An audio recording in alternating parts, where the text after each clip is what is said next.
Conexões mentais são raras, então conecte-se. É o tema trazido pela professora da Universidade Federal da Bahia, doutora em Psicologia Escolar e do Desenvolvimento Humano, Lígia Viegas.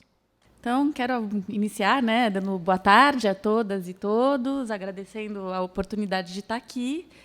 E, dentro de uma perspectiva que pensa conexões de maneira mais amplificada, eu interpretei esse tema, do Polêmicas do Univerão, interpretei esse tema como uma mensagem numa garrafa.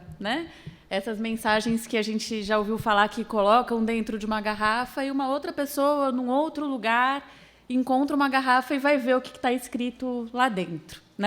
E dentro dessa nossa garrafa, eu vou partir para uma situação que aconteceu comigo, eu tenho falado muito sobre ela, que foi dentro de um banheiro na Faculdade de Educação da UFBA.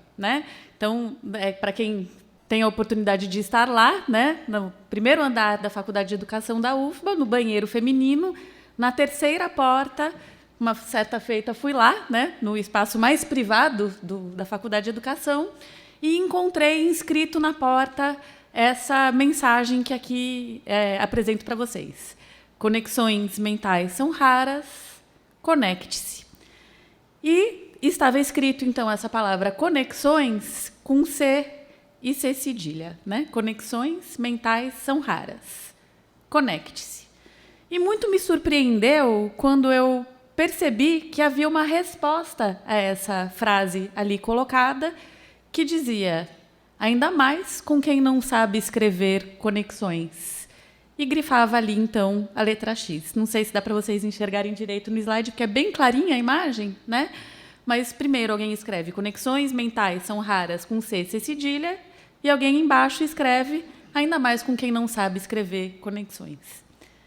E quando eu vi essa resposta à primeira mensagem, eu confirmei o que estava escrito na primeira mensagem. Conexões mentais são raras. Porque aquela pessoa que escreveu aquilo no espaço mais privado da faculdade estava, de alguma maneira, nos comunicando que naquele que é um espaço de encontro, de troca, de partilha, de aprendizado, passou a ser um espaço de isolamento. E um espaço de isolamento de um nível que ela só consegue escrever dentro da porta do banheiro feminino, que ela está com dificuldade de se conectar com outras pessoas e que ela tem vivido a experiência universitária dela de forma solitária. E aí alguém vem e diz, ainda mais com você que sequer sabe escrever conexões. E aí confirma o quanto tem sido difícil a gente conseguir se conectar na universidade. Então, a partir da ideia das conexões que atravessam Polêmicas do Univerão, me veio à memória essa que é uma situação que eu tenho repetido, inclusive, em algumas palestras que faço, e tentando pensar o sofrimento mental, o sofrimento psíquico que vem atravessando a experiência universitária, não só de estudantes, mas também de professores, de técnicos administrativos, que têm vivido a experiência universitária, que era para ser uma experiência de crescimento, de partilha e de trocas, como uma experiência de sofrimento. Isso tem chegado num nível que houve uma campanha produzida no ano passado que trazia questões da saúde mental no campo universitário. E vai me chamar a atenção, foram uma série de peças que foram produzidas, vai me chamar a atenção a consigna inicial de todas essas peças, que era não é normal. E aí, depois desse não é normal, algumas afirmações que vêm acontecendo de forma bastante frequente na universidade. Então, num primeiro cartaz, não é anormal que a faculdade se torne um gatilho para a ansiedade. No segundo cartaz, esses que eu destaquei, tem um conjunto de cartazes disponíveis na internet, Não é normal se sentir refém de seu orientador. Não é normal? Eu fico me perguntando. Porque as experiências que a gente tem colhido, trocando com colegas, ouvindo estudantes e pensando no próprio conceito de normalidade, que é aquilo que acontece com maior frequência, a curva normal da matemática, a gente vai ver que sim, que é bastante normal. E que essa tem sido uma experiência que tem se repetido, à exaustão. E, embora essa experiência atravesse a formação universitária da gigantesca maioria das pessoas que vivem na universidade no momento contemporâneo, ela é apresentada nessa campanha como se não fosse normal. Ora, se não é normal ficar ansioso na faculdade, quem fica ansioso na faculdade é anormal. Se não é normal se sentir refém do seu orientador, quem tem medo do seu orientador e quando ele pede uma tarefa estranha, não tem coragem de dizer estou estranhando essa tarefa que você me demanda, seria anormal. No entanto, é muito comum a experiência de ansiedade na universidade e a gente vai precisar olhar para isso, reconhecendo a constância em que isso acontece. Aí eu vou querer pensar com vocês a partir de um problema de fundo, que é o fato de que aqui no Brasil, o consumo de psicofármacos em larga escala pelo alunado, tanto na educação básica como no ensino superior, não tem sido analisado no âmbito do uso e abuso de drogas. Se fosse analisado no âmbito do uso e abuso de drogas, poderia produzir, por exemplo, campanhas para desestimular o uso desses psicotrópicos, como é o que acontece com o álcool e outras drogas, tabaco, drogas ilícitas. Mas é o contrário que a gente tem encontrado na experiência universitária. O que a gente tem visto é que alunos e também professores têm sido convencidos por profissionais, tanto da área de saúde como da área de educação, que eles possuem alguma doença que os impede de aprender ou se comportar na escola ou na universidade, e para que eles possam estar frequentando regularmente essas instituições de ensino, eles precisam ser diagnosticados e tratados, muitas vezes fazendo uso de medicamentos psiquiátricos. Então, tem uma charge que foi produzida em 2000, que tem um cartazinho, né? Não sei se dá para vocês enxergarem direitinho, né? Mas tem um cartaz que diz: crianças, digam não às drogas, na porta de uma escola, e nessa mesma porta, uma professora parada, impedindo a entrada dos alunos, pergunta: vocês já tomaram a Ritalina hoje? E elas respondem em coro: sim.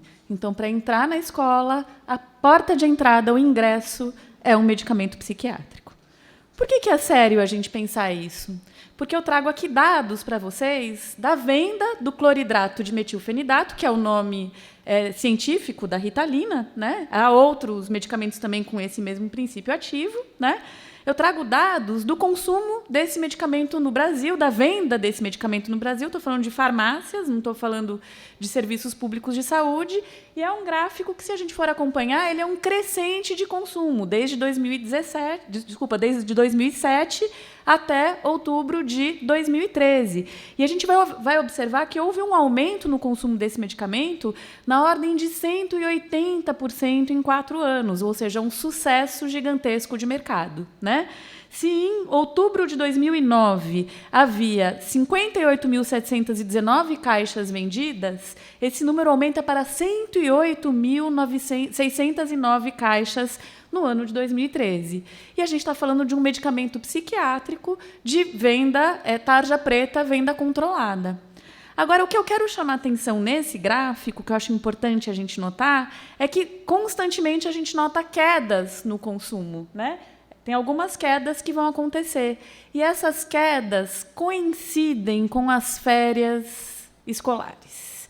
Nos meses de dezembro, janeiro, junho, julho, é quando o consumo desse medicamento cai. E quando voltam às aulas, o consumo do medicamento volta a aumentar. Ou seja, a gente está falando de um medicamento psiquiátrico, de tarja preta, de venda controlada, cujo consumo no nosso país acompanha o calendário escolar. O que esses dados nos revelam, portanto? Né? Que existe o crescimento do uso de uma anfetamina que tem sido prescrita para estudantes no Brasil. E isso vai indicar, inclusive, que a importação desse medicamento no Brasil aumentou de 578 quilos em 2012 para quase 2 toneladas, 1.820 quilos no ano de 2013. Cada comprimido pesa 10 miligramas. Eu estou falando de quase 2 toneladas em um ano. E a pergunta que nos é importante fazer, né, numa sala de aula em que está todo mundo comprimido, não só pelo uso do medicamento, mas pela dinâmica de funcionamento da universidade, quais são os cenários em que crianças e jovens são prescritos com anfetaminas para prender. Aí a gente vai entrar num tema que me é muito caro, o qual eu tenho pesquisado já há alguns anos, que é o processo de medicalização da vida. Entendendo que medicalização é um conceito polissêmico. Por quê? Porque existem vários autores que vão definir esse conceito a partir de diferentes perspectivas. Alguns autores vão entender que medicalização é o uso abusivo de medicamentos. Eu entendo de uma forma um pouco mais amplificada. Então, vou entender que quem faz uso abusivo de medicamentos está dentro de um processo de medicalização, mas que existem processos de medicalização que não são amarrados ao uso de medicamento, mas que são amarrados a uma forma de compreender a vida humana que vai anular a complexidade dessa vida e vai reduzir tudo aquilo que diz respeito ao humano a características orgânicas e biológicas. Então, se eu, por exemplo, tiro uma nota ruim numa disciplina muito importante e vou embora para casa chorando, chamar isso de ansiedade é jogar no corpo do indivíduo que foi mal avaliado a consequência de um processo que envolve professor, envolve calendário acadêmico, envolve uma série de outros elementos que também precisam ser levados em consideração. E acho que é importante a gente pensar isso porque, atualmente, por exemplo, quase ninguém mais usa a expressão tristeza. Então, quando a gente está triste, a gente usa uma outra expressão. Tristeza é um sentimento humano. A gente tem substituído esse sentimento humano por uma categoria da psiquiatria, que é a depressão. Se eu deixo de falar, estou triste, e passo a falar, estou deprimido, eu estou tirando da vida algo que é próprio dela, o sentimento da tristeza difícil e importante, e transformando a tristeza numa característica psiquiátrica que precisa, portanto, não de escuta e de elaboração, mas de tratamento, muitas vezes medicamentoso. E o Brasil também é campeão do consumo de Rivotril. Por que cresce a medicalização na sociedade em que a gente vive? Porque existe um processo que vem cada vez mais acentuando a biologização da vida. A gente reduz tudo da vida a características orgânicas, físicas, e desconsidera que existem vários outros elementos que precisam ser levados em consideração. E esse processo de biologizar a vida, ele muitas vezes serve de instrumento para que os preconceitos sociais sejam transformados numa ciência neutra e objetiva. Então, por exemplo, todos os processos que a gente encontra de criminalização dos pobres vêm articulado a uma ideia de que o pobre é menos capaz organicamente e, por isso, ele se envolve em criminalidade, por isso ele não consegue se desempenhar bem nos processos de escolarização e por aí vai. Além disso, a gente tem acreditado muito na ciência, e isso é um elemento importante para a gente pensar. Então, a gente vai num médico e ele diz, você tem isso, tome aquilo. A gente diz, tenho isso, tomo aquilo. E a gente tem perguntado pouco para a ciência de onde ela fundamenta as suas ideias. Sendo que essa ideia de fé na ciência deveria ser uma contradição em termos, porque a ciência ela é, por princípio, desconfiada. E aí que a gente tem lidado com nossas relações de saúde a partir de um consumo também. Então, a gente olha para os tratamentos, para os diagnósticos, como sendo objetos de consumo. E aí que a gente vai encontrar, por exemplo, nas redes sociais, esse homem comprimido de novo, com a afirmação de que a indústria farmacêutica ela não cria cura, ela cria consumidores. E isso vai realmente se revelar a partir da estrutura dos manuais de análise dos transtornos psiquiátricos no contemporâneo, que é essa tabelinha aqui, que vai crescendo conforme as edições vão mudando. Então, numa primeira edição do DSM, a gente tinha menos de 200 categorias diagnósticas e esse número explode para mais de 400 na última edição, que vai considerar, por exemplo, a timidez um transtorno psiquiátrico, e vai considerar também o luto depois de 2 semanas como um transtorno psiquiátrico. Quem consegue superar a dor da perda de uma pessoa querida em 2 semanas talvez devesse mais a nossa atenção do que quem sofre essa perda de forma prolongada. Aí temos aí também a presença da indústria farmacêutica, né? Então a gente brinca um pouco com essa ideia. Você tem um minuto para ouvir a palavra da indústria farmacêutica, porque a indústria farmacêutica tem convencido também os profissionais da área de saúde que eles precisam medicar em larga escala para que eles ganhem alguns benefícios nesse processo, né? E aí que os medicamentos psiquiátricos estão acompanhando a família inteira, né? A criança pequena faz uso de Ritalina, a jovem vai fazer uso de Rivotril, o pai toma uma dose de uísque, o pequenininho vai fazer uso de outros medicamentos que não estou conseguindo enxergar, e até para o cachorrinho já temos Prozac, né? Então eu deixo meu cachorrinho em casa sozinho o dia inteiro, ele chora, chora, chora. Ao invés de eu pensar, que dinâmica é essa que o cachorro fica só o dia inteiro, né? Dá um Prozaczinho, ele dorme, quando chega em casa, tá tudo bem. Então a família toda sendo tratada. Então, para ir pensando um fechamento com vocês, a gente faz uma paráfrase, né, no Fórum sobre Medicalização da Educação e da Sociedade, uma paráfrase de uma poesia do Arnaldo Antunes, que ele vai dizer que as cores não são os nomes das cores, as cores são a vida das cores, né? E a gente vai brincar, então, que o diagnóstico das pessoas não são as pessoas. As pessoas são Pedro, Paulo, Maria, Vanderlei. As pessoas não são hiperativo, neurótico, delinquente, violenta. As pessoas são André, Márcia, Márcio. As pessoas não são disléxico, autista, deprimido, maníaco. As pessoas são os diagnósticos? Não.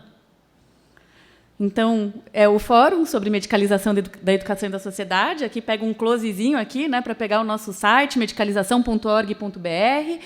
Também temos um perfil no Facebook, é só nos procurar. E nessa perspectiva de conectar-se uns aos outros, respondemos na porta do banheiro. Pouco importa se conexões escreve-se com um X ou se é cedilha. O importante é se conectar. Ame mais. Coragem, amor. Coragem. Era isso. Lígia, que maravilha. Quanta reflexão aí só nessa sua fala, né? Que escola é essa que está adoecendo as pessoas, né? Exato. Não é?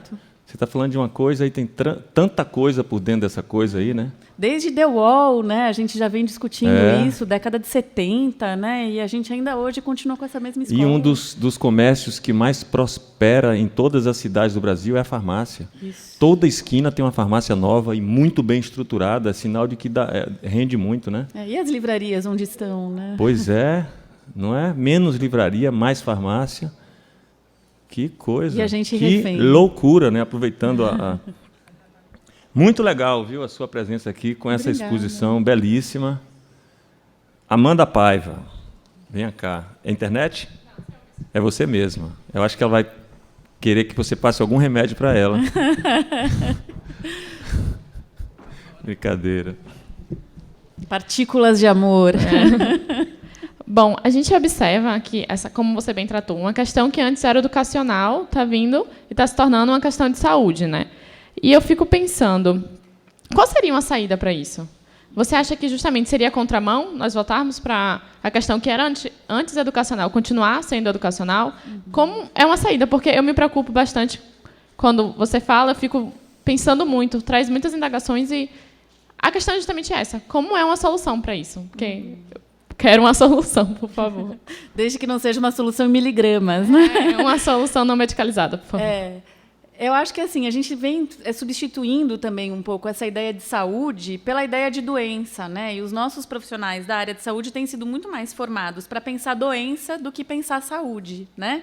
Então, acho que também tem algo que tem que ser pensado no próprio processo de formação dos profissionais de saúde para que eles possam entender saúde de um jeito mais amplificado, né? Então, ao invés de, por exemplo, na formação de psicologia, né, tinha toda uma estrutura que era assim, se o paciente chega na hora, ele é obsessivo. Se ele chega cedo, ele é ansioso. Se ele atrasa, ele está retalhando. Se ele não vai, ele é resistente. Eu dizia assim, e cadê o saudável? Onde é que está? Né? Então, num olhar adoecido, não sobra alternativa saudável para ninguém. Né? Então, acho que tem que repensar o processo de formação em saúde para que o profissional de saúde se conecte com a saúde e não com a doença. Né?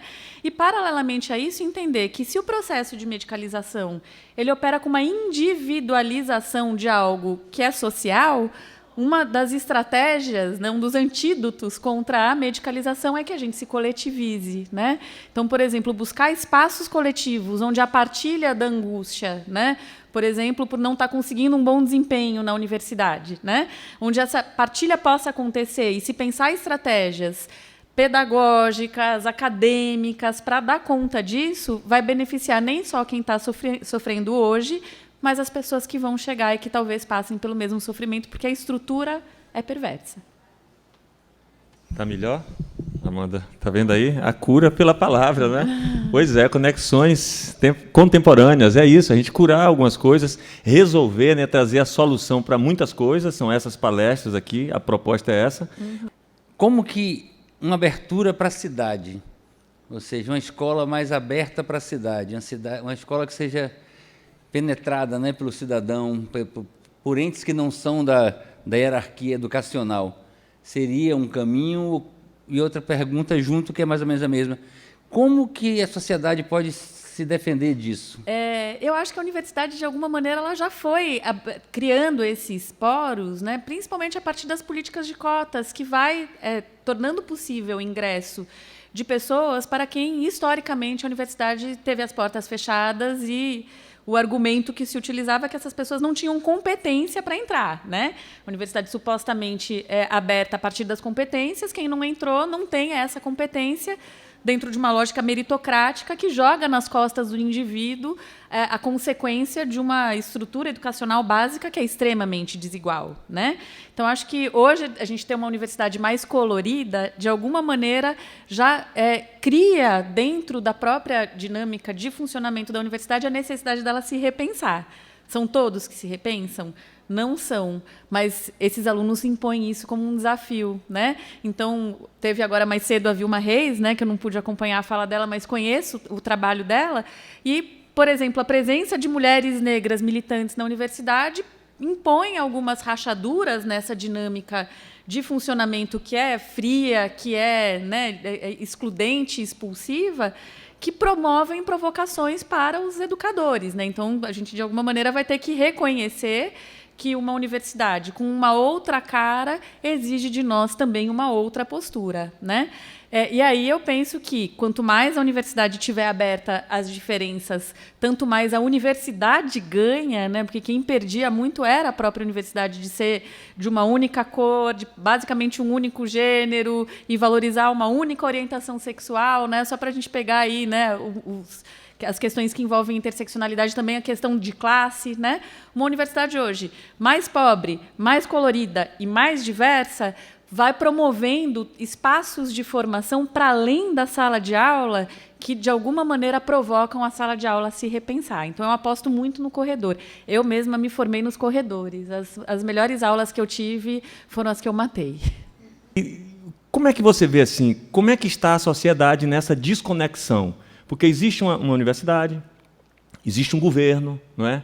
Existem os órgãos públicos que devem observar, fazer esse papel que você faz, porque todos nós temos essa função também social. Como é que faz para fazer essa conexão? Quem são os agentes? Quem é que precisa receber também, está aberto para essa conexão? É um grande desafio, né? Porque a ideia, por exemplo, da universidade tradicional é a ideia do gabinete, né? É o professor no seu gabinete que olha para a sala de aula como uma coisa que está atrapalhando ele a fazer a sua produção individual no seu laboratório fechado, né? E o que a gente precisa fazer é justamente o contrário, né? Quer dizer, quanto mais eu isolo o professor e as próprias exigências, né, que nós todos, professores, somos obrigados a cumprir para, por exemplo, estar num programa de pós-graduação, elas todas convidam a gente ao isolamento, né? Tenho que publicar não sei quantos artigos. Para eu conseguir publicar, eu preciso sentar e escrever. Para sentar e escrever, eu não posso ficar conversando, não. Conversar atrapalha, né? Criar conexões tem sido visto atualmente como uma coisa que atrapalha. Então, acho que tem que fazer esse movimento contrário mesmo, que é um movimento de resistência, que é contra a corrente. O tempo todo a gente está, né, criando espaços de ruptura com essas cobranças, exigências e isolamentos e tentando promover trocas e parcerias. Eu acho que, por exemplo, o que o Nelson Preto faz no Polêmicas Contemporâneas caminha muito nessa direção, né? Convida muitos colegas, amarra as pessoas, traz para perto uma disciplina que é para vários cursos diferentes. Ela, ali promove um encontro de diversidade. Hoje, no almoço, a gente estava vendo isso, né? Uma mesa diversa, de experiências diversas, que faz com que a gente entenda que as nossas vidas são extremamente complexas, que a formação tem pontos em comum, mas tem singularidades que precisam ser reconhecidas, né? Então, acho que o grande desafio que a gente enfrenta hoje é fazer a contramão, né? É estar na contramão disso que nos exigem tanto, né? E por isso que esse último slide do coragem, amor, coragem, eu gosto dele, né? Uma pichação que tem na entrada da Faculdade de Educação e que responde publicamente, talvez nem sem saber, né? Mas responde publicamente ali na porta de entrada para aquilo que estava escrito na porta privada do banheiro, né? A gente precisa viver com coragem e amar com coragem.